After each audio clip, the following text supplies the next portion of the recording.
ಮತ್ತೆ ನನ್ನ ಹೆಸರು ಧನಂಜಯ, ನಮ್ಮ ತಾಯಿ ಹೆಸರು ಉಮಾ ಎಸ್ ಅಂತೇಳಿ. ನಮ್ಮ ತಾಯಿಯವರಿಗೆ ಸುಮಾರು 15 ವರ್ಷದಿಂದ ಮಂಡಿ ನೋವಿತ್ತು, 2 ಕಾಲು. ಸುಮಾರು ಕಡೆ ತೋರಿಸಿವು, ಎಲ್ಲೂ ಹುಷಾರಾಗಲಿಲ್ಲ.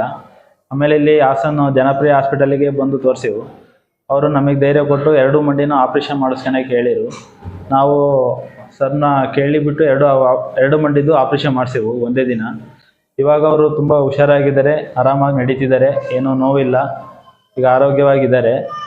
ಈಗ ಈ ಹಾಸ್ಪಿಟಲ್ ಕಡೆಯಿಂದ ನಮಗೆ ಯಶಸ್ವಿನಿ ಕಡೆಯಿಂದಲೂ ತುಂಬ ಹೆಲ್ಪ್ ಆಯಿತು, ಕ್ಲೈಮ್ ಮಾಡಿರು. ಹಾಗಾಗಿ ನಾವು 2 ಮಂಡಿನ ಆಪ್ರೇಷನ್ ಮಾಡಿಸಿದ್ದು. ಈ ಆಪ್ರೇಷನ್ ಮಾಡಿದಂಥ ಅಬ್ದುಲ್ ಬಶೀರ್ ಸರ್ ಮತ್ತು ರಜತ್ ಸರ್ಗೆ ನಮ್ಮ ಕಡೆಯಿಂದ ವಂದನೆಗಳು.